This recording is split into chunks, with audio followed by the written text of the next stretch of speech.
सभी को नमस्कार। एग्री हब के डिजिटल प्लेटफॉर्म पर आप सभी का स्वागत है। दिल की गहराइयों से आप सभी का हार्दिक अभिनंदन।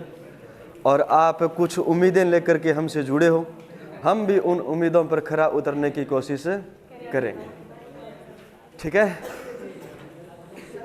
जी। हाँ, गुण धर्मों में, सारे गुण धर्मों में आवर्तीता पढ़ेंगे। ठीक है। पीरियोडिसिटी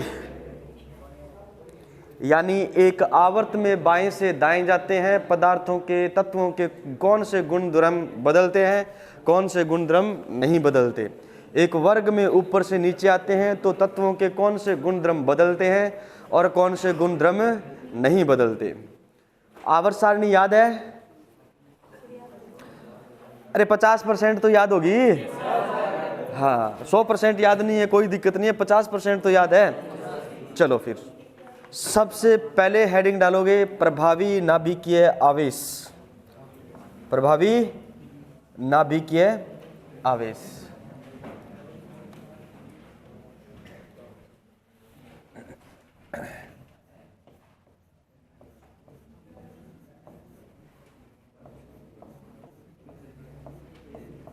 प्रभावी नाभिकीय आवेश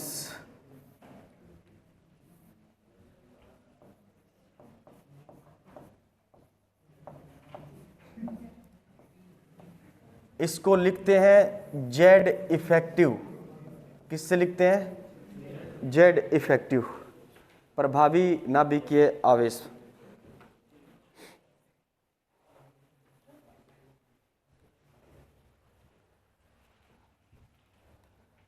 लिख लिया? इधर देखो सारे, इधर मतलब बोर्ड की तरफ।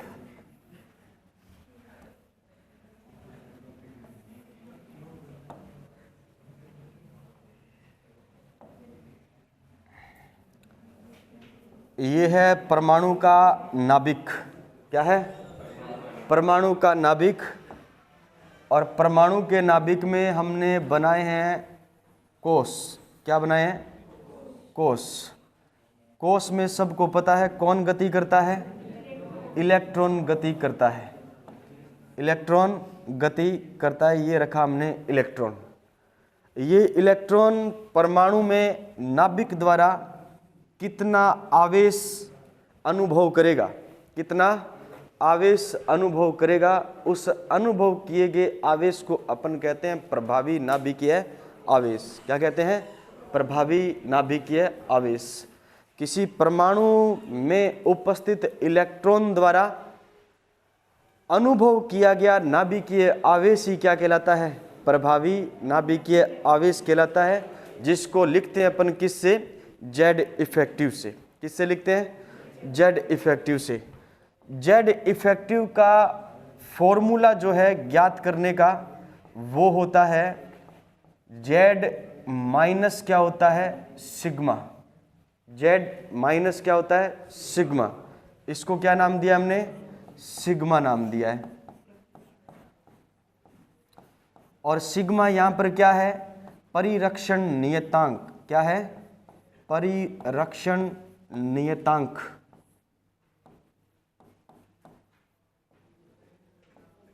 परिरक्षण नियतांक। जेड इफेक्टिव का फॉर्मूला क्या होता है? Z minus sigma. सिग्मा क्या है? परिरक्षण नियतांक। ये आपके पास में होगा, मतलब क्वेश्चन में दिया हुआ होगा। ये आपको निकालना पड़ेगा। सिग्मा आपको निकालना पड़ेगा। सिग्मा निकालना आता है तो आप जेड इफेक्टिव क्या कर सकते हो? ज्ञात कर सकते हो। हैं? परिरक्षण नियतांक। परिरक्षण अलग होता है, प्रतिरक्षण परिरक्षण बात एक ही है, लेकिन यह है नियतांक। ठीक है। परिरक्षण क्या होता है वो भी पढ़ेंगे अपन। ध्यान देना, परमाणु आकार को जेड इफेक्टिव कैसे प्रभावित करता है। जेड इफेक्टिव का मान अगर बढ़ेगा, जेड इफेक्टिव का मान अगर बढ़ेगा तो परमाणु का जो आकार है, यानी परमाणु की जो त्रिज्या है, वो क्या हो जाएगी? कम हो जाएगी। वो क्या हो जाएगी? कम हो जाएगी। समझ में आ गई बात? जैसे पहले बताओ, ये बात समझ आई क्या? प्रभावी नाभिकीय आवेश क्या है? एक परमाणु में उपस्थित इलेक्ट्रॉन द्वारा नाभिकीय आवेश जो अनुभव किया जाता है, उस अनुभव किए गए नाभिकीय आवेश को अपन कहते हैं प्रभावी नाभिकीय आवेश। यानी उस इलेक्ट्रॉन पर नाभिक का कितना आकर्षण प्रभाव डाल रहा है, उसको अपन कहेंगे प्रभावी नाभिकीय आवेश। लिखेंगे जेड इफेक्टिव द्वारा। जेड परमाणु क्रमांक है और सिग्मा आपका परिरक्षण नियतांक है। जेड इफेक्टिव बढ़ने के कारण परमाणु का आकार हो जाता है कम। परमाणु का आकार क्या हो जाता है? कम हो जाता है। ठीक है।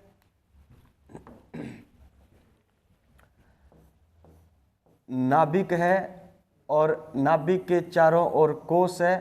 पहले कोष में इलेक्ट्रॉन की संख्या कितनी होती है? 2। कितनी होती है? सूत्र ज्ञात करने, पता है क्या सूत्र है? 2n²।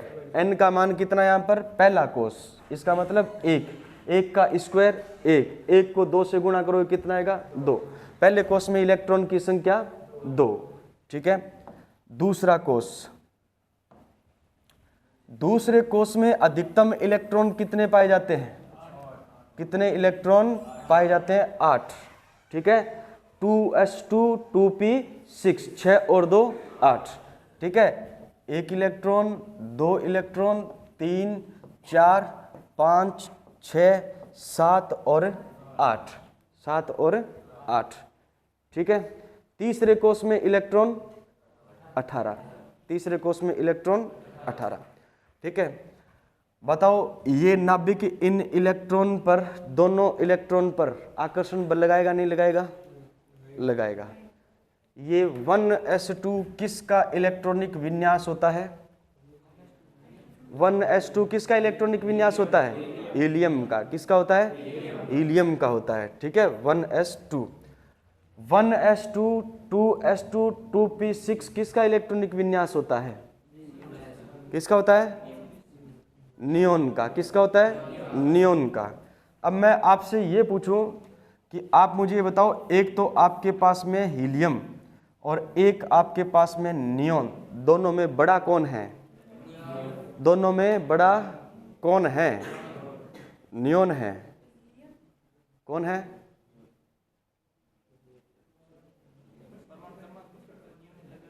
कौन है? नियोन बड़ा है। दोनों एक वर्ग में आ गए ना, हीलियम और नियोन एक वर्ग में आ गए। ठीक है।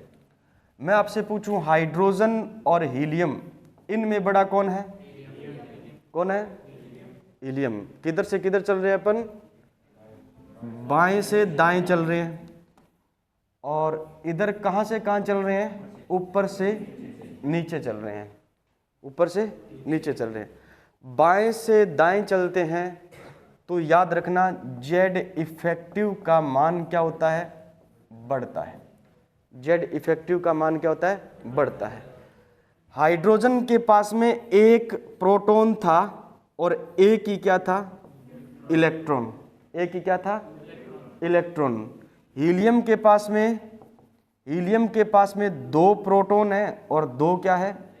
इलेक्ट्रॉन है। 2 क्या है? इलेक्ट्रॉन है। 2 प्रोटॉन 2 इलेक्ट्रॉन पर क्या डाल रहे हैं? आकर्षण बल डाल रहे हैं। ज्यादा तेजी से खींचेगा। यहां पर एक परमाणु एक इलेक्ट्रॉन पर क्या डाल रहा है? आकर्षण बल डाल रहा है। तो आकर्षण बल का मान ज्यादा कहां पर है? हीलियम पर है। आकर्षण बल ज्यादा है तो सीधी सी बात है, हीलियम का जो नाभिक होगा वो हीलियम के इलेक्ट्रॉन को ज्यादा प्रभाव से अपनी तरफ खींचेगा तो प्रभावी नाभिकीय आवेश बढ़ेगा। तो एक आवर्त में बाएं से दाएं चलने पर प्रभावी नाभिकीय आवेश का मान बढ़ता है, इसलिए परमाणु का आकार क्या होता है? कम होता है। परमाणु का आकार क्या होता है? कम होता है। समझे कि नहीं समझे? बाएं से दाएं चलते हैं तब याद रखना, जेड इफेक्टिव का मान क्या होता है? बढ़ता है। जेड इफेक्टिव का मान क्या होता है? बढ़ता है।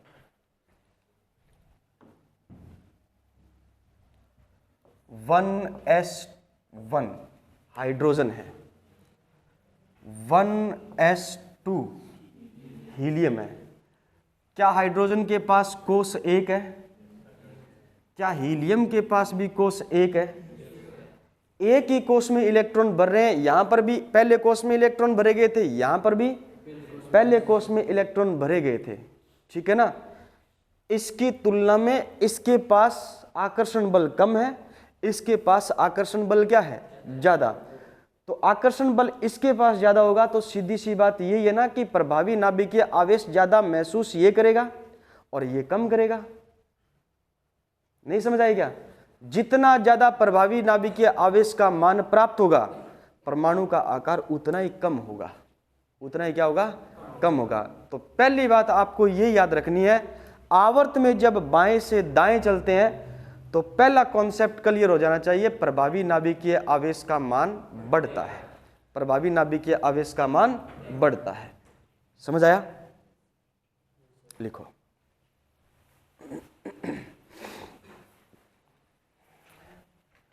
परमाणु में किसी इलेक्ट्रॉन द्वारा, परमाणु में किसी इलेक्ट्रॉन द्वारा,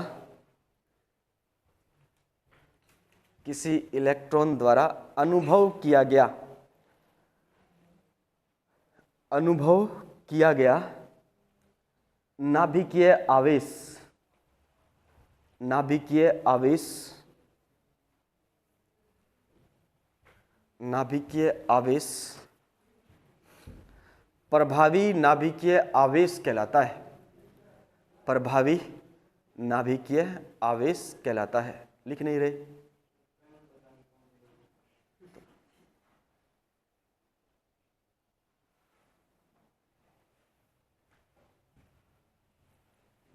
हैगा कि नहीं हैगा पेन? नहीं हैगा?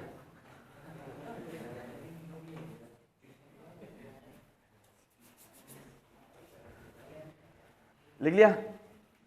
चलो फिर आगे चलते हैं। इसे जेड इफेक्टिव से प्रदर्शित करते हैं, इसे जेड इफेक्टिव से प्रदर्शित करते हैं।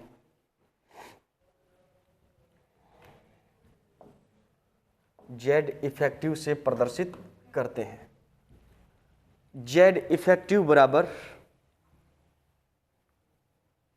जेड इफेक्टिव बराबर Z minus sigma, Z effective बराबर जेड माइनस सिग्मा। नीचे लिखो, जेड बराबर परमाणु क्रमांक, जेड बराबर परमाणु क्रमांक, सिग्मा बराबर परिरक्षण नियतांक, सिग्मा बराबर परिरक्षण नियतांक। लिखा? लिखो, उपर्युक्त सूत्र को परिरक्षण नियतांक लिखा। फिर लिखो उपर्युक्त सूत्र को, उपर्युक्त सूत्र को स्लेटर सूत्र कहा जाता है, स्लेटर सूत्र कहा जाता है। सिंपल प्रश्न आए, प्रभावी नाभिकीय आवेश किस सूत्र द्वारा ज्ञात किया जाता है? स्लेटर सूत्र द्वारा ज्ञात किया जाता है। लिख लिया? नीचे लिखोगे लाइन से, वर्ग में सॉरी आवर्त में, आवर्त में बाएं से दाएं चलने पर, बाएं से दाएं चलने पर प्रभावी नाभिकीय, प्रभावी नाभिकीय आवेश का मान बढ़ता है, प्रभावी नाभिकीय आवेश का मान बढ़ता है। प्रभावी नाभिकीय आवेश का मान बढ़ता है। जबकि, जबकि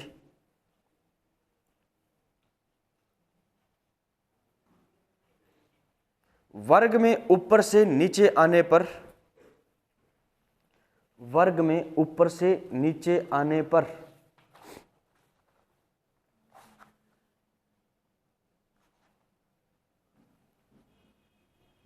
जेड इफेक्टिव लगभग समान रहता है। जेड इफेक्टिव लगभग समान रहता है, लगभग समान रहता है। लिख लिया।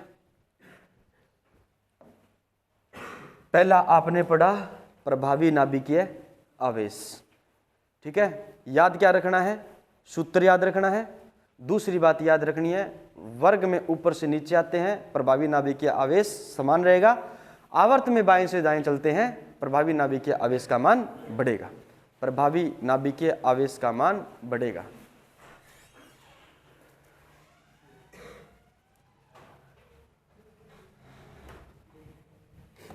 लिखो परिरक्षण प्रभाव।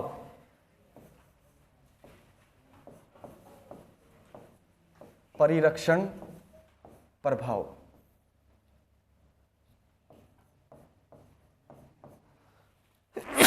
सॉरी,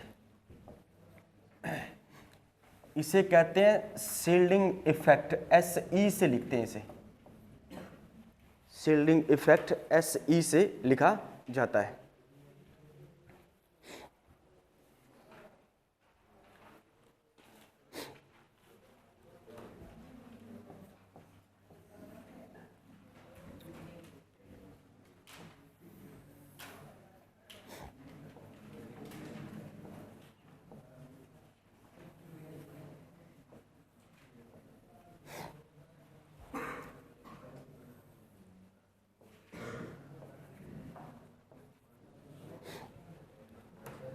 देखो इधर है, ये परमाणु है, परमाणु का नाभिक है, नाभिक के चारों ओर कोष है, कोष में क्या है?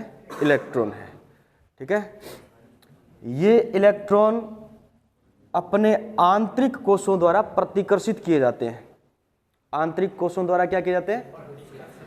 परमाणु में बाह्यतम कोष के इलेक्ट्रॉन, परमाणु में बाह्यतम कोष के इलेक्ट्रॉन अपने आंतरिक कोषों के इलेक्ट्रॉन द्वारा प्रतिकर्षित होते हैं, अपने आंतरिक कोषों द्वारा, आंतरिक कोषों में इलेक्ट्रॉनों द्वारा प्रतिकर्षित होते हैं। मतलब ये इलेक्ट्रॉन इस इलेक्ट्रॉन पर प्रतिकर्षण बल लगाएगा, ये इलेक्ट्रॉन इस इलेक्ट्रॉन पर प्रतिकर्षण बल लगाएगा, ये इलेक्ट्रॉन इस इलेक्ट्रॉन पर प्रतिकर्षण बल लगाएगा, ये इलेक्ट्रॉन इस पर भी प्रतिकर्षण लगाएगा, ये इलेक्ट्रॉन इस पर भी प्रतिकर्षण लगाएगा, और ये इलेक्ट्रॉन इस पर भी क्या लगाएगा? प्रतिकर्षण लगाएगा। इसका मतलब बाह्यतम कोष में उपस्थित इलेक्ट्रॉन अपने आंतरिक कोष में उपस्थित इलेक्ट्रॉनों द्वारा प्रतिकर्षित होते हैं।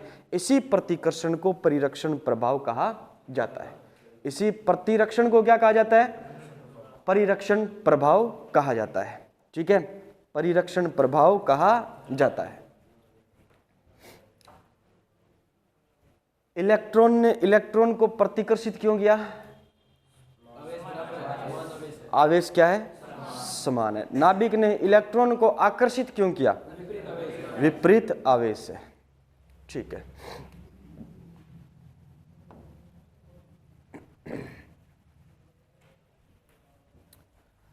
देखो 1s2 2s2 2p6 3s2 3p6 3d10, ये पढ़ते हैं अपन। इस पहले कोष को छोड़ दो आप, क्या ये कोष समान है? क्या ये कोष समान है? मुझे बताओ, ये दोनों इलेक्ट्रॉन एक दूसरे को ज्यादा प्रतिकर्षित करेंगे या ये 8 इलेक्ट्रॉन एक दूसरे को ज्यादा प्रतिकर्षित करेंगे? 8 इलेक्ट्रॉन एक दूसरे को ज्यादा प्रतिकर्षित करेंगे। ये 18 इलेक्ट्रॉन इनसे भी ज्यादा प्रतिकर्षित करेंगे अपने आप को? करेंगे नहीं करेंगे? आवर्त में चलते हैं अपन किधर से किधर? बाएं से दाएं। किधर से किधर चलते हैं? कोष का मान नहीं बदलता, कोष का मान देखो 1s1 हीलियम का होता है 1s2, कोष बदला क्या? नहीं बदला, नहीं बदला ना। हीलियम के बाद में आता है इधर लिथियम, लिथियम आता है 3 नंबर पर। कितने पर आता है? यानी 1s2 और 2s 1 आता ना। लिथियम के बाद में आ गया beryllium, boron, carbon, nitrogen, oxygen, fluorine, neon. Boron का इलेक्ट्रॉनिक विन्यास लिखो सब, बोरॉन का इलेक्ट्रॉनिक विन्यास लिखो सब।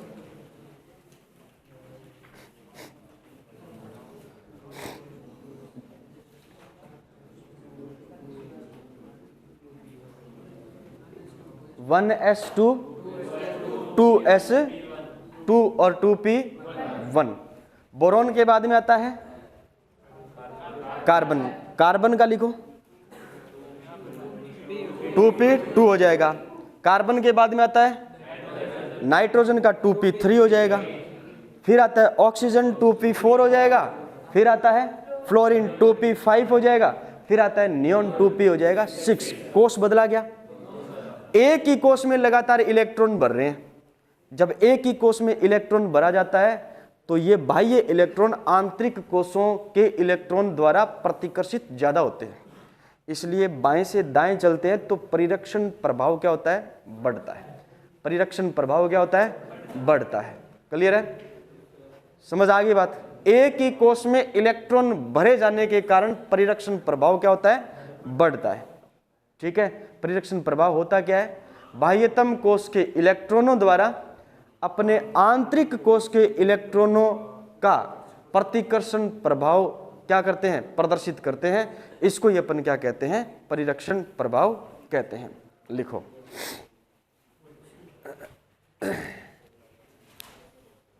एक परमाणु में उपस्थित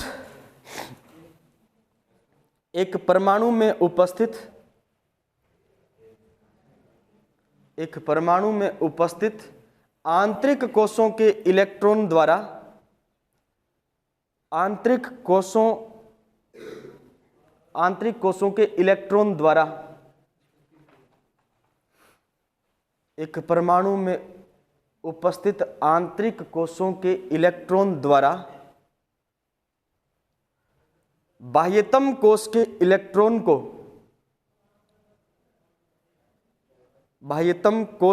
इलेक्ट्रॉन को प्रतिकर्षित करना परिरक्षण प्रभाव कहलाता है। परिरक्षण प्रभाव कहलाता है।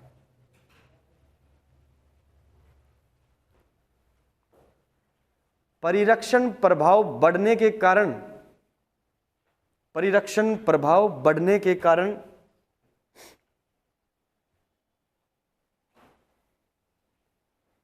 परमाणु आकार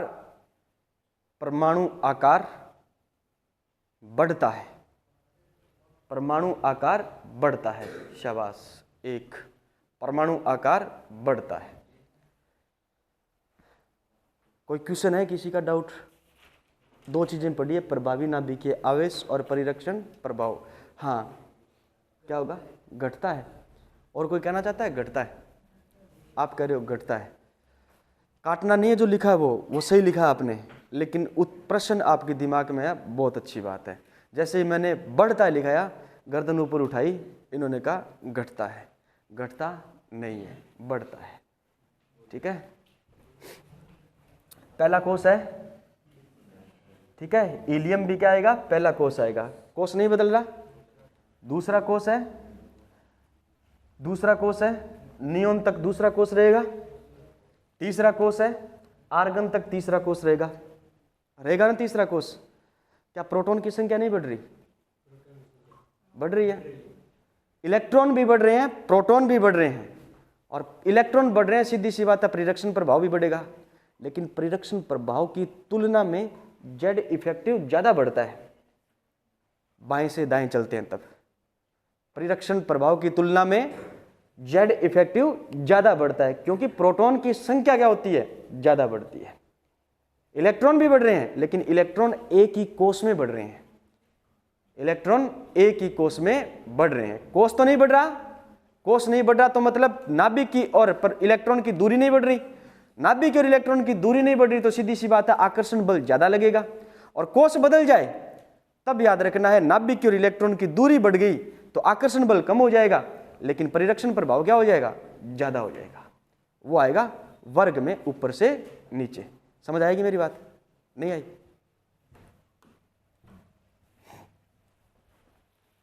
ध्यान से समझना, पीरियोडिसिटी से आपको 3 से 4% मिलते हैं। ठीक है, कितने परसेंट?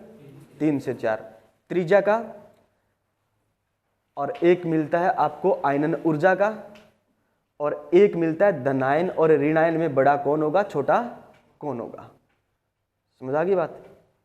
और एक मिलता है विद्युत ऋणता का, 4% मिलते हैं। ठीक है, 4 नहीं तो 3 तो कन्फर्म है। 3 तो क्या है? कन्फर्म। 3 चौके 12, 12 नंबर एक अकेली पीरियोडिसिटी आपको दे करके जाएगी। मैंने क्या कहा? बाएं से दाएं चलते हैं, परिरक्षण प्रभाव का मान बढ़ता है। ठीक है, अगर परिरक्षण प्रभाव बढ़ेगा तो परमाणु का आकार भी क्या होगा? बढ़ेगा। लेकिन बाएं से दाएं चलने पर परमाणु का आकार घटता है, परमाणु का आकार घटता है। देखो इधर, ये है पहला कोष। ठीक है, समझ आ गई बात? मैंने कहा ये हाइड्रोजन है और ये क्या है? हीलियम है। हाइड्रोजन और हीलियम, इसका इलेक्ट्रॉनिक विन्यास लिखते हो आप 1s1, इसका लिखते हो आप 1s2। पहला कोष है, ये है इलेक्ट्रॉन किसका आ गया? हाइड्रोजन का। दूसरा इलेक्ट्रॉन भरोगे तो किस कोष में भरोगे आप? इसमें ही भरोगे। क्या इन दोनों इलेक्ट्रॉन की नाभिक से दूरी समान है? नाभिक से दूरी समान है जी, समान है। तो बताओ आकर्षण बल ज्यादा लगेगा या कम लगेगा दूरी समान होने के कारण? ज्यादा लगेगा, ज्यादा लगेगा। ठीक है, दूसरा कोष, दूसरा कोष। हाइड्रोजन के बाद में आता है हीलियम, हीलियम के बाद में आता है लिथियम। लिथियम का इलेक्ट्रॉनिक विन्यास देखते हो आप 1s2 2s1, ये देखते हो लिथियम। फिर आता है बेरिलियम, बेरिलियम का क्या देखते हो? 2s2।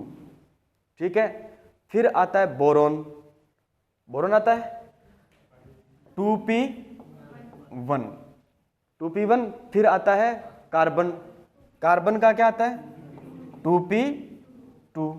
फिर आता है नाइट्रोजन 2p3। फिर आता है ऑक्सीजन 2p4, 2p4। फिर आता है फ्लोरीन, कितना आ जाएगा? 2p5। फिर आता है नियोन, बताओ 2p6।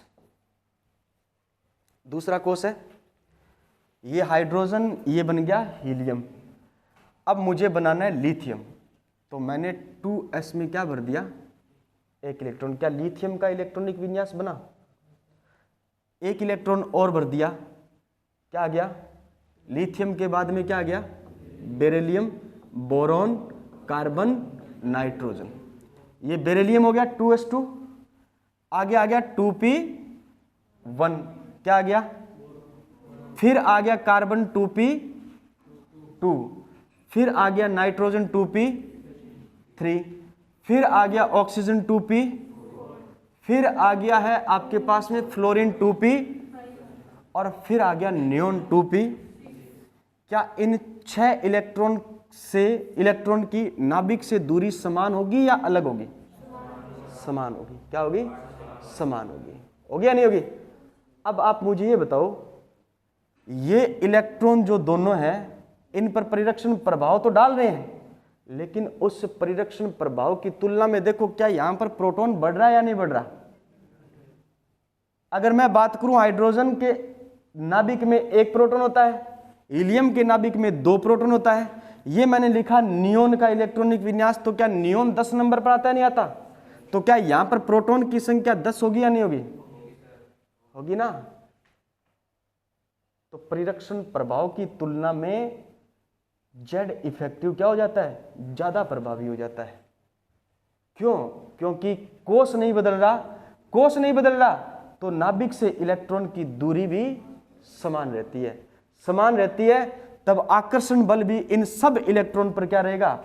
समान रहेगा।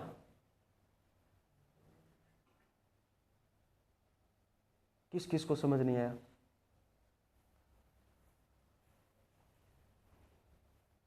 बाकी सबको समझ आया?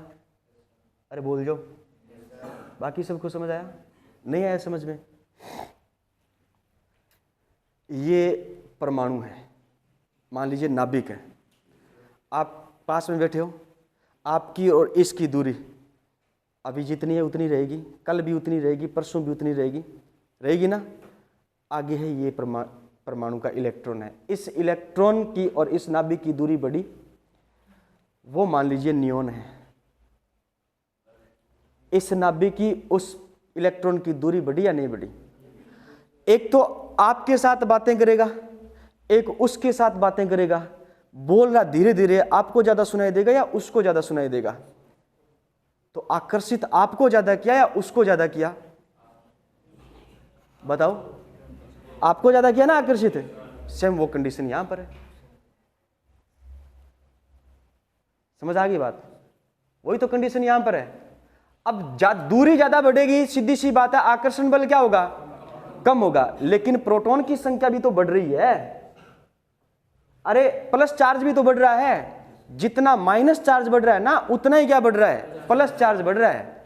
समझ आ गई बात? तो प्लस चार्ज माइनस चार्ज को ज्यादा अपनी तरफ क्या करेगा? अट्रैक्टिव करेगा। इलेक्ट्रॉन को प्रतिकर्षित करेंगे, वो प्रतिकर्षण क्या होगा? कम होगा, बजाय किसके? प्रभावी नाभिकीय आवेश के। नहीं समझ आ रहा तो इतना याद रखना कि एक आवर्त में जब बाएं से दाएं चलते हैं तो याद रखना कोस का मान नहीं बदलता, कोस का मान नहीं बदलता। कोस का मान नहीं बदलेगा तो सीधी सी बात यही है कि इलेक्ट्रॉन की नाभिक से दूरी नहीं बदलेगी, और इलेक्ट्रॉन से नाभिक की दूरी नहीं बदलेगी तो परिरक्षण कम होगा और प्रभावी नाभिकीय आवेश क्या होगा? ज्यादा होगा।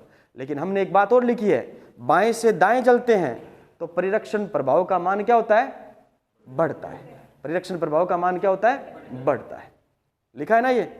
समझ आई बात? बढ़ता जरूर है लेकिन इतना नहीं बढ़ता जितना प्रभावी नाभिकीय आवेश बढ़ता है। क्लियर है? ठीक है, चले आगे। लिखा क्या आपने? क्या लिखा है लास्ट लाइन? हाँ, शील्डिंग इफेक्ट बढ़ने के कारण परमाणु का आकार क्या होता है? बढ़ता है। चलो इधर देखो,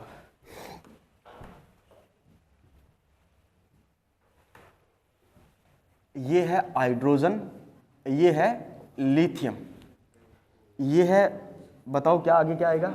सोडियम, फिर क्या आएगा? पोटेशियम। चलो छोड़ो, यहीं तक करते हैं। ये 1 नंबर पर आता है, कितने नंबर पर आता है? ये 11 नंबर पर आता है, ये कितने नंबर पर आता है? अब समझ जाओगे आप, 100% समझ जाओगे। ध्यान देना, इसका इलेक्ट्रॉनिक विन्यास क्या होता है? 1s1। इसका कितना होता है? 2s1। इसका कितना होता है? इसका कितना होता है? अरे शिवनजी कोष का बता दो मुझे। 3s1। 3s। इसका कितना होता है? 4s।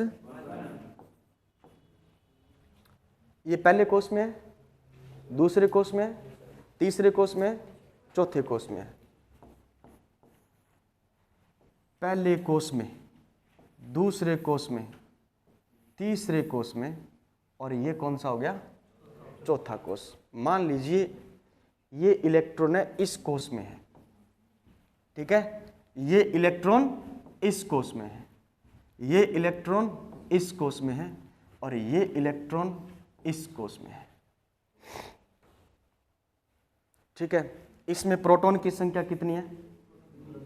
19। इसमें कितनी है? 11। तो मैं ये कहूँगा कि सोडियम के 11 प्रोटॉन ने सोडियम के 11 इलेक्ट्रॉन को अपनी तरफ आकर्षित किया। 11 इलेक्ट्रॉन ही होंगे, ये तो शिवनजी कोष का इलेक्ट्रॉन है, इससे पहले तो 10 और है ना? सोडियम के 11 प्रोटॉन ने सोडियम के 11 इलेक्ट्रॉन को आकर्षित किया। जेड इफेक्टिव लगाया, जेड इफेक्टिव लगेगा ना? नहीं लगेगा? लगेगा। और मैंने कहा पोटेशियम के 19 प्रोटॉन ने पोटेशियम के 19 इलेक्ट्रॉन को क्या किया? आकर्षित किया। जेड इफेक्टिव भी यहां पर लग रहा है। लेकिन याद रखना, ऊपर से नीचे चलते हैं तो जेड इफेक्टिव का मान बदलता नहीं है, नियत रहता है, समान रहता है, लगभग बराबर रहता है। बदलता क्या है?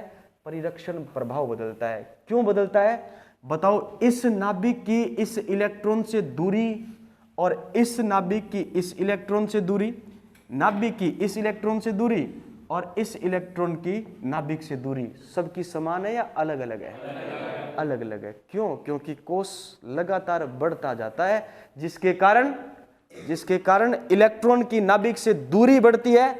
दूरी बढ़ती है तो आकर्षण कम हो जाता है, परिरक्षण क्या हो जाता है? बढ़ जाता है। परिरक्षण क्या हो जाता है? बढ़ जाता है। ठीक है, इसलिए ऊपर से नीचे चलते हैं, परिरक्षण का मान बढ़ने के कारण परमाणु का आकार क्या हो जाता है? बढ़ जाता है। क्लियर है?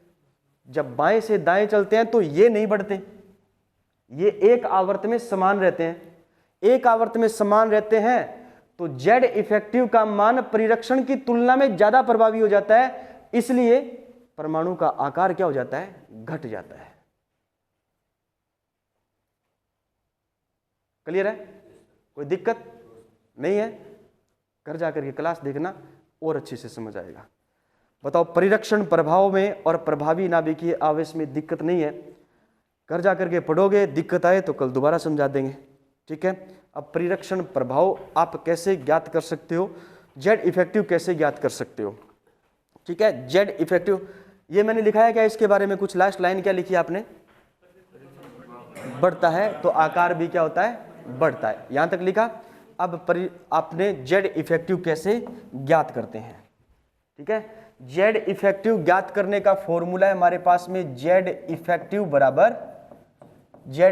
बराबर जेड माइनस में क्या है? सिग्मा। ठीक है, ये निकालना है हमें, इसको क्या करना है? निकालना है। और निकालने का तरीका है, देखो ये नाभिक है ना, नाभिक के चारों ओर ये क्या है? कोष। ये क्या है? कोष है। जिस इलेक्ट्रॉन के लिए आपको परिरक्षण नियतांक निकालना है उस कोष को मानोगे आप n। क्या मानोगे? n। समझ में आ गई बात? जिस कोष के लिए आपको इलेक्ट्रॉन का परिरक्षण नियतांक निकालना है उसको मानोगे n। ठीक है, उससे पहले वाले को मानोगे आप n-1 और इससे पहले वाले को मानोगे आप n-2। n-2। क्लियर है? और इसके बाद वाले को मानोगे आप n+1। n+1 से हमें कोई लेना देना नहीं है। जिस कोष के इलेक्ट्रॉन का परिरक्षण नियतांक निकालना है उस कोष में टोटल इलेक्ट्रॉन कितने हैं? टोटल इलेक्ट्रॉन कितने हैं वो आपको काउंट करने और उसमें से एक क्या करना है? कम करना है। जिसके लिए निकालना है वो कम होगा, बाकी बच गए वो आपको क्या करने हैं? काउंट करने हैं। जिस कोष के लिए परिरक्षण नियतांक निकालना है उसको क्या मानोगे? n। क्या मानोगे? n। इससे इधर वाले को, पहले वाले को मानोगे n-1 और इधर वाले को मानोगे n-2। जिस कोष में उपस्थित इलेक्ट्रॉन का परिरक्षण नियतांक निकालना है उस इलेक्ट्रॉन को कम कर दो, बच गए उतने रख लो। क्लियर है? ठीक है, अब बात आती है, एक तो आता है एस उपकोष, एक आता है पी उपकोष, एक आता है डी उपकोष, एक आता है एफ उपकोष। ठीक है ना? क्या आता है? एस, पी और क्या आता है? डी और एफ। एस और पी के लिए एन का जो मान होगा, एन का जो मान होगा मतलब एन के लिए सिग्मा का जो मान होगा वो होगा 0.35। कितना होगा? 0.35। एन के लिए सिग्मा का मान होगा 0.35। किसका मान है ये? सिग्मा का मान है एन के लिए। 0. कितना होगा? 35। n-1 के लिए होगा 0.85 मतलब 0.85। कितना होगा? 0.85। और n-2 के लिए सिग्मा का मान होगा कितना? 1। ये किसके लिए आया है? ये आया है एस व पी उपकोष के लिए। एस व पी उपकोष के लिए। दोबारा ध्यान देना, हमें निकालना है जेड इफेक्टिव। जेड इफेक्टिव में जेड हमारे पास होगा, हमें निकालना पड़ेगा सिग्मा। सिग्मा कैसे निकालोगे? सिग्मा निकालेंगे इस ट्रिक से। सबसे बाहर वाला कोस जो आपको देगा पेपर में, प्रश्न में, उसको मानना है एन। जस्ट उससे पहले वाले को मानना है एन माइनस वन। जस्ट उसके पहले मानना है आपको एन माइनस टू। अगर उससे भी पहले आए तो मानना है एन माइनस थ्री। क्लियर है? N minus three, n minus four, n minus five के लिए ये सिग्मा का मान एक रहेगा। इससे पहले जो भी आएगा उसके लिए कितना रहेगा? एक रहेगा सिग्मा का मान। लेकिन सबसे बाहर का जो कोस होगा उसके लिए सिग्मा का मान 0.35 और 0.85 और इसके बाद में सबका मान एक रहेगा। क्लियर है? पर किसके लिए? एस व पी उपकोष के लिए। एस व पी उपकोष के लिए। समझ आया? अब हमारे पास में डी व एफ उपकोष, डी व एफ उपकोष, डी और एफ उपकोष वही है। एन का जो होगा वो सिग्मा होगा कितना? 0.35, 0.35। पर यहां पर आपको याद रखना है, वो तो था 0.85, लेकिन यहां पर याद रखना सिग्मा का जो मान होगा वो होगा एक। कितना होगा? एक। और यहां पर सिग्मा का मान होगा कितना? एक। कितना होगा? एक। ये याद रखना किसके लिए? डी व एफ उपकोष के लिए। और ये किसके लिए? एस व पी उपकोष के लिए। ठीक है? पहले ये बनाओ आप। ये तो है किसके लिए? डी के लिए और एफ के लिए। n-1 है ये और n-2 है। थोड़ी सी जगह ये ऊपर कर लेना और इसको थोड़ा नीचे रखना ताकि घर जाकर के पढ़ो तो मिक्स ना हो। यानी ये किसके लिए? एस व पी ब्लॉक के लिए। इसको थोड़ा ऊपर लिखो और इसको डी व एफ उपकोष के लिए क्या रखो आप? नीचे रखो आप।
लिख लिया?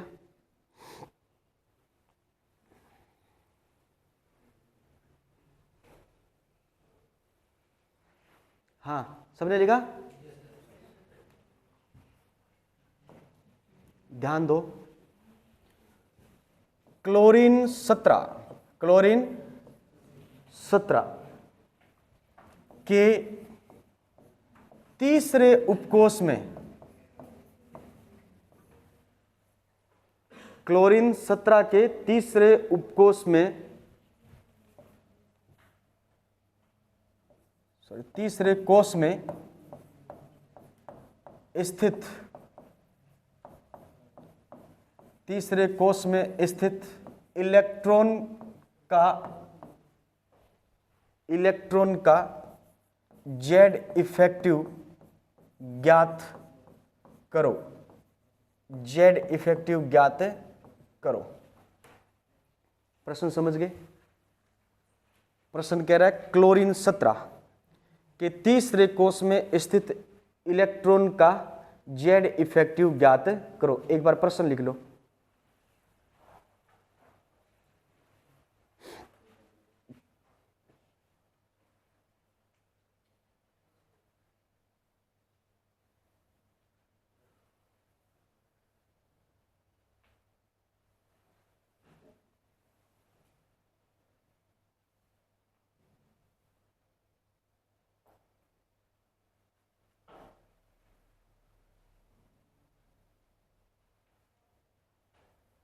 लिख लिया।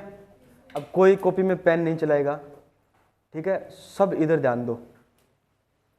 क्लोरीन का इलेक्ट्रॉनिक विन्यास किस किस को नहीं आता, ऊपर हाथ करो, मैं कुछ नहीं कहूंगा, आप पढ़ के आए हो तो अच्छी बात है, नहीं पढ़ के आए हो तो आपकी मर्जी है, ठीक है। क्लोरीन का इलेक्ट्रॉनिक विन्यास कौन निकाल सकता है, वो तो बात छोड़ो, कौन नहीं निकाल सकता वो ऊपर हाथ कर लो कि हमें नहीं आता, हमें नहीं आता। मैंने कहा था आपको जेड पेपर में प्रश्न में मिलेगा, जेड दिया गया ना, दिया गया ना, 17 दिया गया है, दिया गया ना, लेकिन आपके पास सिग्मा नहीं है, और सिग्मा निकालने के लिए आपको इलेक्ट्रॉनिक विन्यास आना चाहिए। सिग्मा निकालने के लिए आपको क्या आना चाहिए, इलेक्ट्रॉनिक विन्यास आना चाहिए, ठीक है। देखो इधर क्लोरीन कितने नंबर पर आता है, 17 नंबर पर। कौन सा कोष है, तीसरा कोष। तीसरे कोष में स्थित इलेक्ट्रॉन का प्रभावी नाभिकीय आवेश आपको क्या करना है, ज्ञात करना है। देखो 1s2 2s2, बोर्ड की तरफ ध्यान दो सभी, 2p6 3s2 और 3p5, तीसरा कोष है ना, तीसरा कोष। मैंने आपको बताया जिस कोष में इलेक्ट्रॉन का आपको प्रभावी नाभिकीय आवेश ज्ञात करना है उसको मानोगे n। क्या मानोगे, इसका मतलब है ये हो गया आपका क्या, n, ठीक है। इससे इधर वाला ये हो गया आपका n-1, ठीक है, और ये क्या हो गया आपका n-2, n-2। बताओ n में इलेक्ट्रॉन की संख्या कितनी है, इलेक्ट्रॉन की संख्या कितनी है, 7। कितनी है, एक इलेक्ट्रॉन का तो परिरक्षण प्रभाव में ज्ञात करना है, उसको छोड़ दो, कितने बच गए, 6। कितने बच गए, 6 बच गए। एक इलेक्ट्रॉन का परिरक्षण प्रभाव आपको ज्ञात करना है, पीछे कितने बच गए, 6 बच गए, 6 लिखो आप यहां पर 6। अब देखो ये P है, क्या है ये, P है, ठीक है ना, और S व P के लिए N का मान कितना होता है, 0.35, 0.35, ठीक है। तो यहां से गुणा करो आप 0.35 को, 0.35 को, समझ आ गई बात, प्लस n-1, n-1 के लिए S व P उपकोष के लिए सिग्मा का मान कितना होता है, 0.085। कितने इलेक्ट्रॉन है, 6 और 2 8, गुणा कर दो किससे, 8 से, समझ गए, प्लस 2 इलेक्ट्रॉन है, S उपकोष है, n-2 के लिए S उपकोष के लिए सिग्मा का मान कितना होता है, 1। कितना होता है, 1, 2 × 1, 2 को 1 से गुणा करोगे 2, इसको इससे गुणा करोगे कितना आएगा, गुणा करके देखो, इसको इससे गुणा करोगे कितना आएगा, सबका गुणा करके सबको जोड़ना है।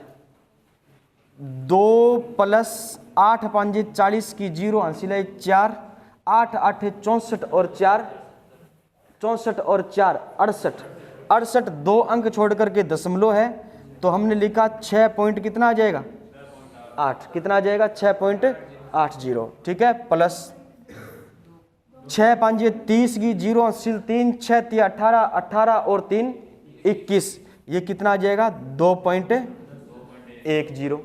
2.10, 6 2 8, 8 और 2 10, 10 और 10 पॉइंट कितना आ गया, 10 पॉइंट कितना आ गया, 90।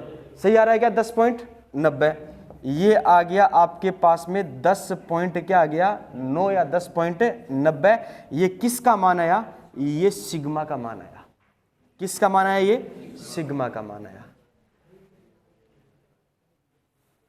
सिग्मा का मान आया। क्लियर है,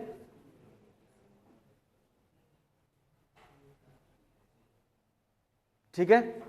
अब आपके पास में क्या है, जेड इफेक्टिव बराबर जेड इफेक्टिव बराबर जेड माइनस में क्या है सिग्मा, क्लोरीन का परमाणु क्रमांक 17, कितना 17 माइनस कितना है 10.90 या 10.9, कितना उत्तर आएगा, कितना उत्तर आएगा देखो 6 पॉइंट, पक्की बात है, चलो फिर 6.10, ये क्या आ गया जेड इफेक्टिव।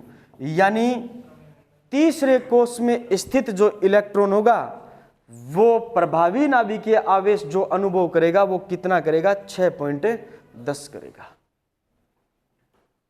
किसमें क्लोरीन में। समझ आया या नहीं आया? एक प्रश्न आप करके देखो हो रहा है क्या, साथ साथ में मत उतारा करो, पहले समझा करो, हैं उतार लो।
हाँ क्वेश्चन लिखा हूं,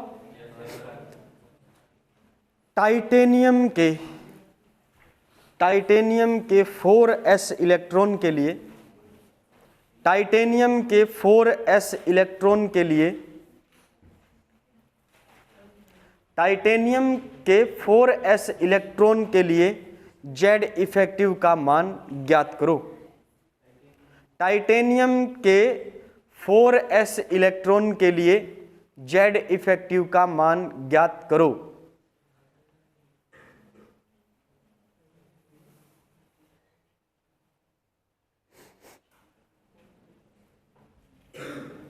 टाइटेनियम के लिए 4s इलेक्ट्रॉन के लिए जेड इफेक्टिव का मान ज्ञात करो।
टाइटेनियम का इलेक्ट्रॉनिक विन्यास क्या होता है? कितने नंबर पर आता है टाइटेनियम?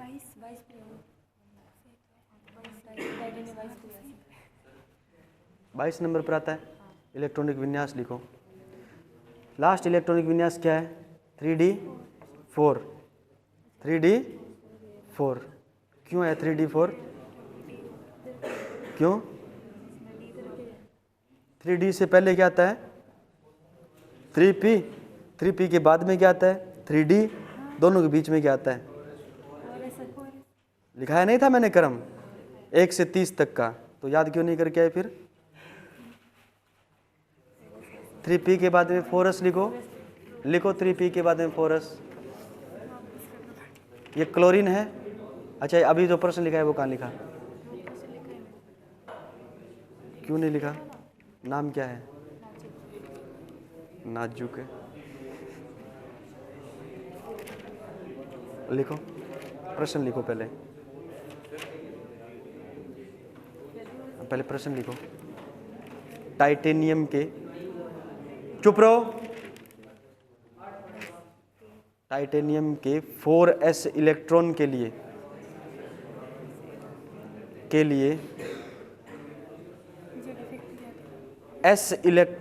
हाँ 4s इलेक्ट्रॉन के लिए Z इफेक्टिव ज्ञात करो।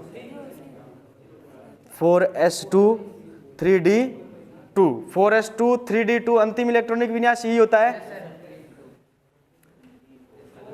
किसका ज्ञात करना है? 4s का। n किसको मानोगे? 4s को। किसको मानोगे? 4s को। n-1 किसको मानोगे? हैं? 3s2 3p6 और 3d2 को। n-2 किसको मानोगे? 2s2 2p6 को। n-3 किसको मानोगे? 1s2 को। इतना बता दिया, अब कर लो। हाँ, इलेक्ट्रॉनिक विन्यास गलत लिखता है पहले। अरे सर सही लिखियो पण वो सीधा बतावा नहीं तो मैं रोड के दौड़ समझ आया? कर दोगे? हाँ 17.5 करवाएंगे अभी। 17.5 आपने कितना निकाला रे? नहीं निकाला? हाँ कैसे होगा?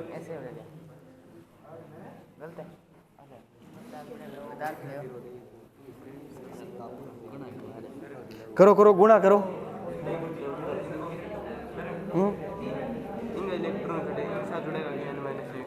किसके साथ में? ये 3d2। हाँ तो ये तो 3d2 तो हो गया ना। 3s 3p 3d तीनों के जुड़ेंगे। हाँ किया? नहीं हो रहा? इलेक्ट्रॉनिक विन्यास लिखो।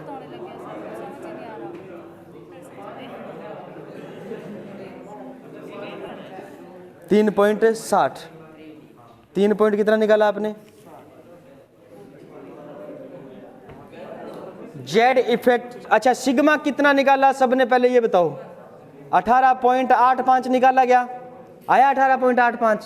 कोई और स्टूडेंट जिसका सिग्मा 18.85 आ रहा है? 18.85 आ रहा है, सही है, ठीक है, शाबाश। 18.85 एक स्टूडेंट ने सिग्मा निकाला है।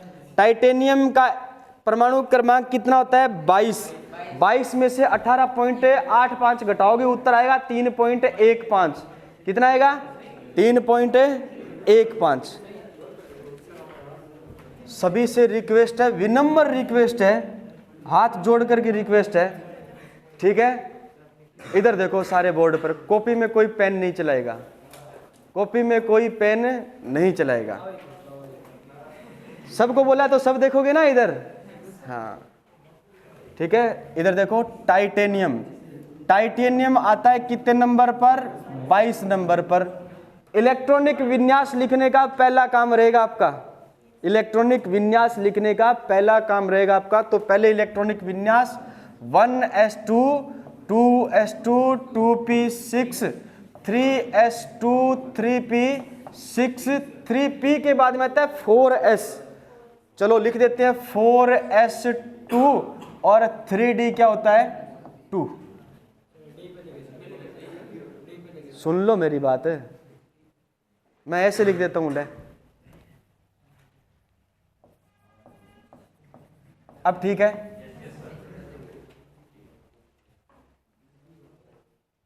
n मानोगे इसको। अब मैं ऐसे लिखा हूं क्या, n-1 मानोगे इसको। मैं भी तो कुछ हिसाब से चल रहा हूं ना।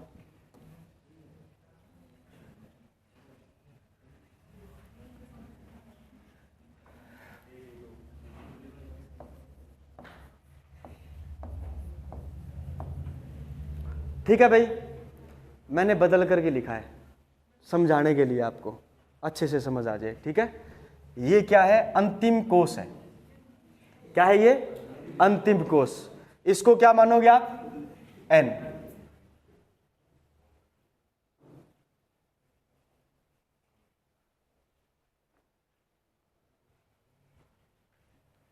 इसको क्या मानोगे आप, इसको क्या मानोगे आप, और इसको मानोगे s है ना। s व p के लिए n का मान सिग्मा के लिए कितना होता है, 0.35 होता है ना, 0.35। कितने इलेक्ट्रॉन काउंट करोगे, एक को छोड़ना है, एक काउंट करोगे। जिस इलेक्ट्रॉन के लिए निकालना है उसको छोड़ो, कितना बच गया, लिखो 1 इंटू 0.35, 0.35। क्लियर है। ये है S और P और ये है D। यहां पे गलती की किसी ने, हैं? D के लिए निकाला अलग से आपने, D के लिए निकाला क्या अलग से, है? 6, 2, 8 और 2, 10 इलेक्ट्रॉन है। किसमें है ये, 6, 2, 8 और 2, 10 इलेक्ट्रॉन n-1 में है। किसमें, n-1 में। n-1 के लिए कितना होता है, 0.85। ये लिखा हमने कितना, कितने इलेक्ट्रॉन है total, 10 into 0.85, 0.85 plus n-2, n-2 s के लिए कितना होता है, 1 होता है। कितना होता है, 1 इंटू कितने इलेक्ट्रॉन है, 8। कितने हैं, 8।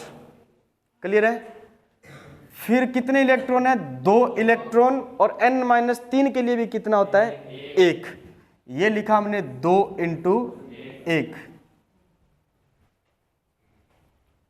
समझ आया, समझ ले, हाथ नहीं बांधूंगा मैं, बाद में लिख लेना। इसको गुणा करोगे कितना आएगा बताओ, 0.35।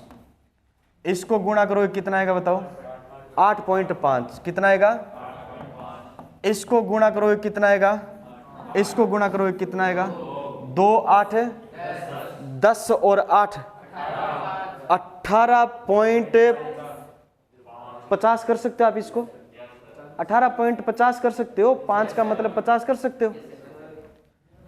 8 और 2 10, 10 और 8 18, 18.5 लिखो या 18.50 लिखो, कोई फर्क पड़ता है क्या, नहीं पड़ता। 50 में 0.35 जोड़ोगे तो कितना आएगा, 85। क्या 18.85 आपके पास सिग्मा आ गया, 18.85 आ गया आपके पास में क्या, सिग्मा। आया समझ, ठीक है। अब आपके पास में जेड इफेक्टिव ज्ञात करने का formula Z minus sigma, Z minus sigma. Titanium का परमाणु क्रमांक कितना है, 22। माइनस कितना करोगे आप, 18.85। उत्तर कितना निकाला भाई, 3.15, 3.15। लिख लिया।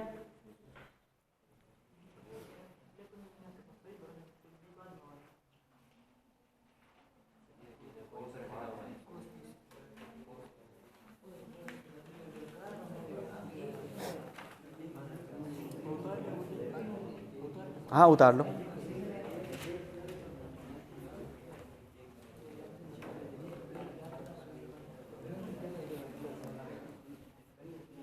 Three P three S 3p 3d। रुको रुको मेरी बात सुनो, d को बाद में लिख लिया आपने, तो क्या 4s को तीसरे कोष में काउंट करोगे क्या आप? सीधा लिख लो, एक बात सुनना भाई, ठीक है। चलो मैं यहाँ पर लिख देता हूँ 4s, यहाँ पर लिख देता हूँ 3d। क्या अब भी आप इस 4s को तीसरे कोष में शामिल करोगे क्या? नहीं करोगे।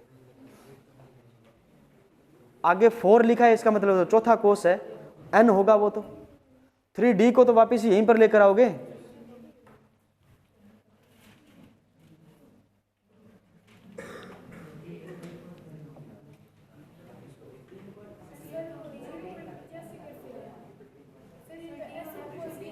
किसके लिए? तो अपन किसके लिए याद कर रहे हैं? अरे टाइटेनियम के, ऐसा प्रश्न आता है ना, टाइटेनियम के डी उपकोष में स्थित इलेक्ट्रॉन का जेड इफेक्टिव ज्ञात करो, तब आप डी उपकोष के लिए 0.85 नहीं लेते। हमने तो टाइटेनियम के 4s इलेक्ट्रॉन का क्या करना है, ज्ञात करना है, तो 4ss के लिए तो 0.85 लिखोगे ना। तो फिर आप यहां पर भी तो p के लिए, यहां पर भी तो s के लिए, फिर क्या s और p सेम आएगा? ये d है, इसका मतलब ये नहीं कि इसके लिए d का अलग रखोगे आप, नहीं, अपन 4s में स्थित इलेक्ट्रॉन का ज्ञात कर रहे हैं, ठीक है। हाँ लिख लिया, सबने उतार लिया? लिखो फिर एक प्रश्न और लिखो।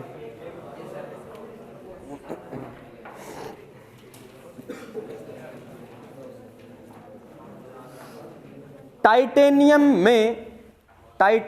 में डी उपकोष के लिए, टाइटेनियम में डी उपकोष में स्थित इलेक्ट्रॉन का जेड इफेक्टिव ज्ञात करो।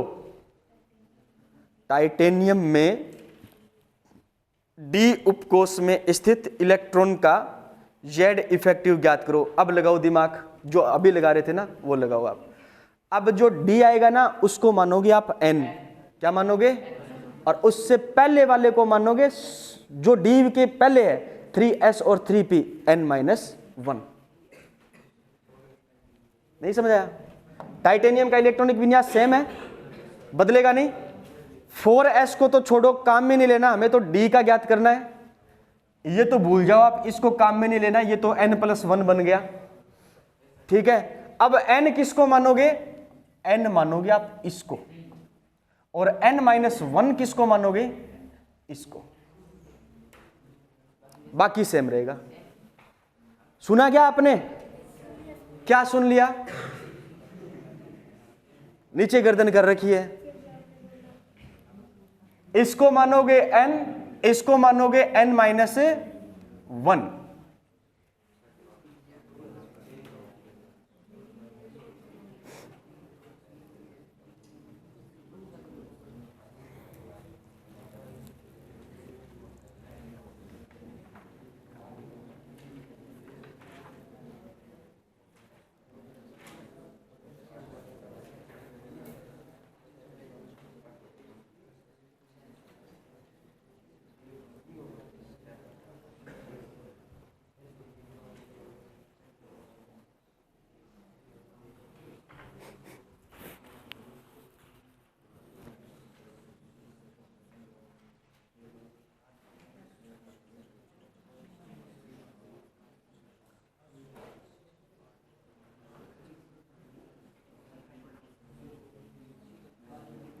पीछे वाले पेपर किस किस के पास है?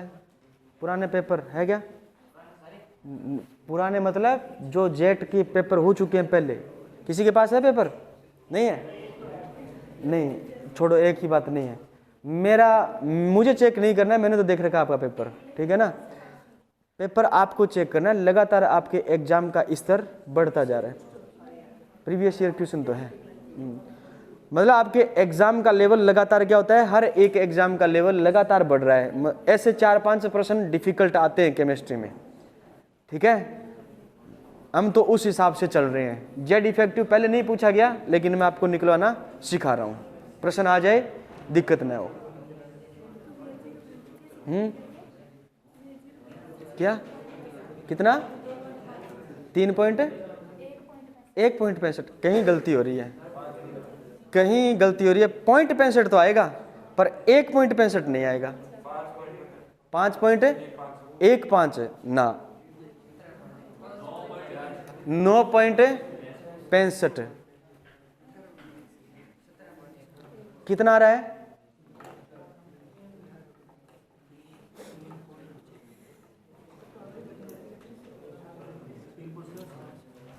अटक गए, करवाऊं?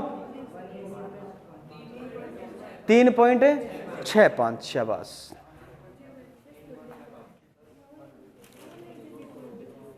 वेरी गुड, 3.65 और हो गया 3.65, ठीक है, शाबाश।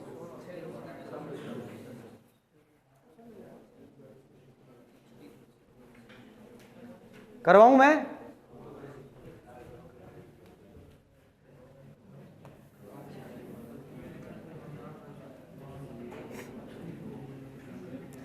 पहले तो देखो प्रश्न में कौन सा उपकोष दिया है?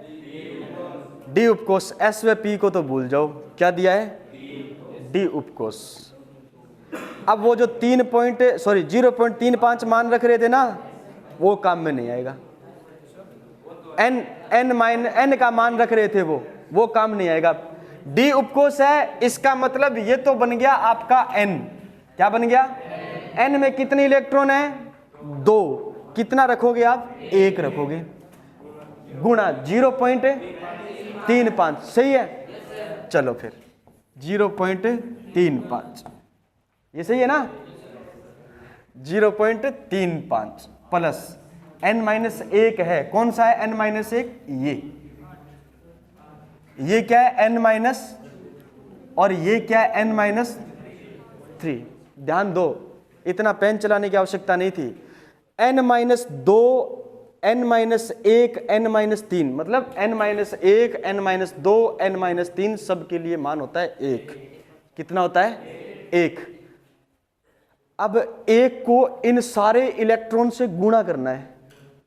मैं अलग अलग लिखूं भी, इसके 1 को 8 इलेक्ट्रॉन से गुणा करो, इसके 1 इलेक्ट्रॉन को 8 से गुणा करो, इसके 1 को 2 इलेक्ट्रॉन से गुणा करो, मान तो उतना ही आएगा। तो आप ऐसे करो ना, सारे इलेक्ट्रॉन को काउंट करो, कितने हो गए? 6 2 8, 8 और 6 14, 14 और 2 16 और 2 18 इलेक्ट्रॉन हो गए। n-1, n-2, n-3। डी के लिए सिग्मा का मान कितना होता है? 1 होता है। इन सब को गुणा कर दो आप किससे? 18 से। सबको गुणा कर दो 18 से। अरे 18 कैसे आया, समझे क्या? n-1 के लिए सिग्मा का मान डी उपकोष के लिए 1 होता है। n-2 के लिए सिग्मा का मान डी उपकोष के लिए कितना होता है? 1 होता है। n-3 उपकोष के लिए डी का मान कितना होता है? 1 होता है। अगर n-4 भी आता तो कितना होता? 1 होता। कितना होता? 1 होता। तो आप 1 को अलग अलग इलेक्ट्रॉन से गुणा करोगे, इसका अर्थ यही है कि 1 को गुणा कर दो इन इलेक्ट्रॉन को काउंट करके। कितने इलेक्ट्रॉन है सारे? 18। 18 को गुणा किया किससे? 1 से। किससे गुणा किया? 1 से। तो 18 प्लस 0.35, 18.35 कितना है उत्तर? 18.35। ये आ गया आपके पास में क्या? सिग्मा। क्या आ गया? सिग्मा का मान। अब क्या है?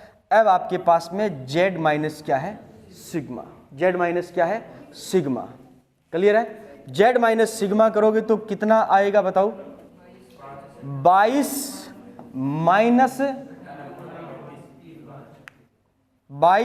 कितना है? 18.35 कितना आ जाएगा?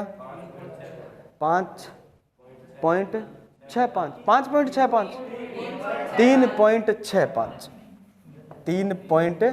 3.65 जेड इफेक्टिव है। हाँ, कोई दिक्कत है?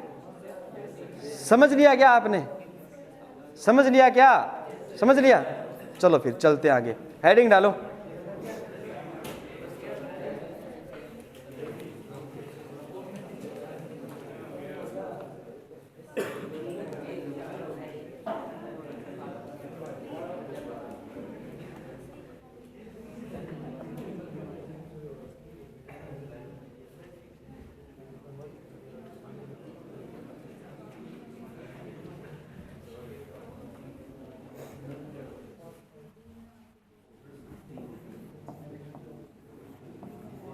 भेदन क्षमता, भेदन क्षमता। भेदन का मतलब समझ गए? भेदना। क्या होता है? भेदना। नाभिक होता है परमाणु में, नाभिक। नाभिक के पास में एस उपकोष होता है, बिल्कुल पास में एस होता है ना। फिर आता है पी उपकोष, फिर आता है डी उपकोष, फिर आता है एफ उपकोष। भेदन क्षमता। ये आदमी है, वो आदमी मुक्को मारे ज्यादा जोर को लगो, तू मुक्को मारो ज्यादा जोर को लगो। बित्ती दूर हूं मुक्को मारे, बित्ती दूर हूं, वो जोर को मारेगो, तू जोर को मारो, नजदीक आ रहो। नाभिक के पास में स्थित कौन है? एस उपकोष। एस उपकोष ज्यादा पास में, इसकी मतलब ये हुआ कि एस उपकोष की भेदन क्षमता सर्वाधिक होगी। एस उपकोष की भेदन क्षमता क्या होगी? सर्वाधिक। क्लियर है? सबसे कम भेदन क्षमता किसकी होगी? एफ उपकोष की। किसकी होगी? एफ उपकोष की। तो आपसे पूछा जाए उपकोष में भेदन क्षमता का सही क्रम क्या होगा? उपकोष में भेदन क्षमता का सही क्रम क्या होगा? तो आप कहोगे सर्वाधिक भेदन क्षमता पाई जाती है एस उपकोष की, उससे कम पाई जाती है पी उपकोष की, उससे कम पाई जाती है डी उपकोष की, और उससे सबसे कम पाई जाती है एफ उपकोष की। ये क्या है? भेदन क्षमता का सही क्रम है। ठीक है? ऐसा लिखा हुआ ना मिले तो ऐसा मिलेगा सबसे कम एफ उपकोष की, उससे ज्यादा डी उपकोष की, उससे ज्यादा पी उपकोष की, और सबसे ज्यादा एस उपकोष की। ठीक है? ये भेदन क्षमता का घटता क्रम है, ये भेदन क्षमता का बढ़ता क्रम है। ये लिखा हुआ नहीं है, ये लिखा हुआ है। आप ये उतार लो, ये आपको नोट्स में मिल जाएगा। इसको तो लिखो बढ़ता क्रम, ये है घटता क्रम।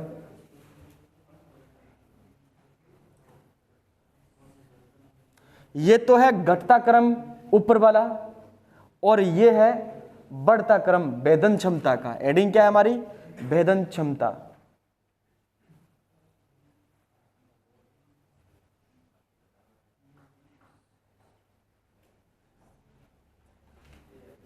लिख लिया?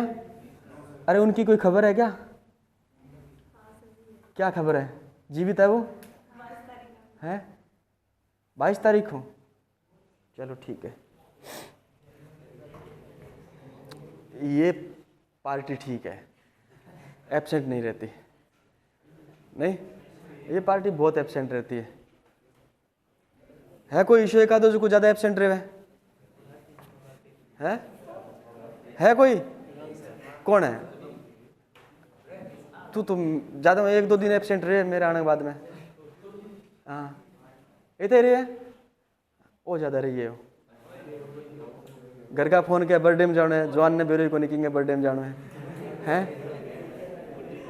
घर का तो पता है बर्थडे में जाना है, तन्ने बेरोई को नहीं बर्थडे में जाना है। डायरेक्ट घर का ही फोन जावे, बाबू को बर्थडे में भेजना है।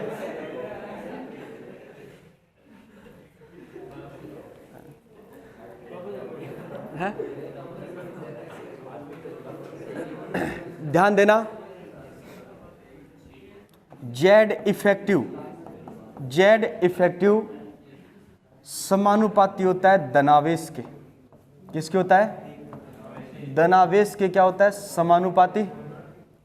और ऋणावेश के होता है व्युत्क्रमानुपाती। ऋणावेश के क्या होता है? व्युत्क्रमानुपाती। देखो इधर, एक आपके पास में सोडियम प्लस धनावेश, एक आपके पास में है क्लोरीन माइनस ऋणावेश। ये एक इलेक्ट्रॉन त्याग रहा है, ये एक इलेक्ट्रॉन ग्रहण कर रहा है। काफी टाइम हो गया।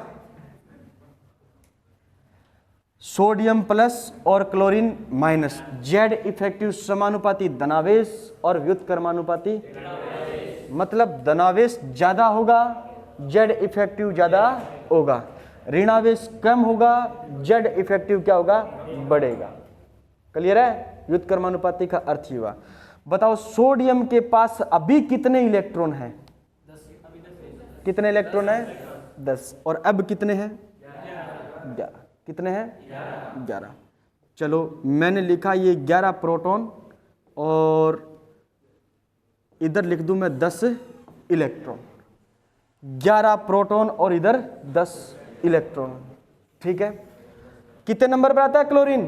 17 नंबर पर। कितने नंबर पर आता है? 17 नंबर पर क्लोरीन आता है। बताओ अभी क्लोरीन के पास कितने इलेक्ट्रॉन है? 17। और अब कितने हो गए? 18। कितने हो गए? 18 हो गए। क्लियर है? ये हो गए 18। मैं इधर लिख रहा हूं 18 इलेक्ट्रॉन। और पहले कितने थे? 17 इलेक्ट्रॉन। और सोडियम प्लस पहले कितने थे? 11 इलेक्ट्रॉन। पहले 11 थे, प्लस लगाया 10 इलेक्ट्रॉन, पहले 17 थे, माइनस लगाया 18 इलेक्ट्रॉन। बताओ प्रोटॉन की संख्या ज्यादा या इलेक्ट्रॉन की संख्या ज्यादा? ऋणावेश की संख्या क्या है? ज्यादा। 17 प्रोटॉन 18 इलेक्ट्रॉन को अपनी तरफ आकर्षित कर रहे हैं। इलेक्ट्रॉन का चार्ज एक बच गया, माइनस वाला एक ज्यादा ना इलेक्ट्रॉन, इसका मतलब आकर्षण बल इस तुलना में कम लगेगा। अरे 17 आदमियों ने पकड़े रखे, जोर पकड़े रखेगा। 17 आदमी 18 आदमियों ने पकड़े रखे, जोर ज्यादा लगाना पड़ेगा, कौन लगाना पड़ा है? लगाना पड़ेगा। इसका मतलब ये यहां पर आकर्षण बल ज्यादा था, यहां पर आकर्षण बल क्या हो गया? कम हो गया। इसलिए परमाणु का इलेक्ट्रॉन अब्वर फैल गया। इलेक्ट्रॉन अब्वर क्या हो गया? फैल गया। तो प्रभावी नाभिकीय आवेश क्या हो गया? कम हो गया। प्रभावी नाभिकीय आवेश क्या हो गया? कम हो गया। ऋणावेश का मान बढ़ने पर प्रभावी नाभिकीय आवेश का मान क्या हो जाता है? कम। क्या हो जाता है? कम। समझे या नहीं समझे? समझ गए? यह है 11 प्रोटॉन, यह है 10 electron. 11 proton 10 electron. Plus charge ज्यादा है, माइनस चार्ज क्या है? कम। आकर्षण बल और अधिक बढ़ेगा। आकर्षण बल और अधिक बढ़ेगा। किस तुलना में? 11 इलेक्ट्रॉन की तुलना में। आकर्षण बल बढ़ेगा तो इलेक्ट्रॉन अब्बर को अपनी तरफ ज्यादा खींचेगा। ज्यादा खींचेगा तो परमाणु का आकार क्या होगा? सिकुड़ेगा। परमाणु का आकार क्या हो जाएगा? सिकुड़ेगा। तो याद रखना, धनावेश बढ़ने पर प्रभावी नाभिकीय आवेश का मान क्या होता है? बढ़ता है। धनावेश बढ़ने पर प्रभावी नाभिकीय आवेश का मान क्या हो जाता है? बढ़ जाता है। ठीक है। और ऋणावेश का मान बढ़ने पर प्रभावी नाभिकीय आवेश का मान क्या हो जाता है? कम हो जाता है। क्या हो जाता है? कम हो जाता है। चलो फिर देखते हैं।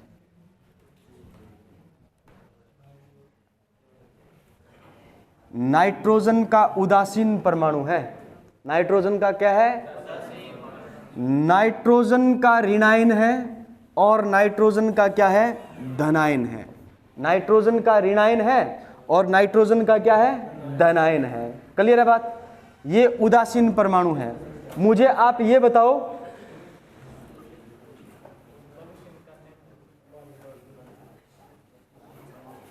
जाओ जाओ जाओ, जल्दी जाओ, जल्दी जाओ।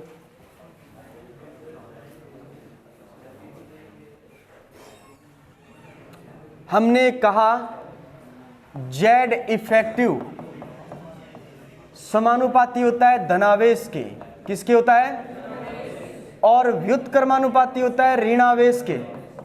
आपको ये एक स्पीशीज दे दी गई है जिसमें एक तो है नाइट्रोजन परमाणु का उदासीन परमाणु, एक नाइट्रोजन परमाणु का ऋणायन है, एक नाइट्रोजन परमाणु का धनायन है। आपको कहा जाएगा इसमें प्रभावी नाभिकीय आवेश का सही क्रम लिखो, प्रभावी नाभिकीय आवेश का सही क्रम लिखो। तो धनायन जितना ज्यादा होगा प्रभावी नाभिकीय आवेश उतना क्या होगा, ज्यादा होगा, बढ़ेगा। इसका मतलब है सबसे ज्यादा प्रभावी नाभिकीय आवेश कौन लगाएगा, N+, उससे कम कौन लगाएगा, हाँ, और उससे भी कम कौन लगाएगा, N-।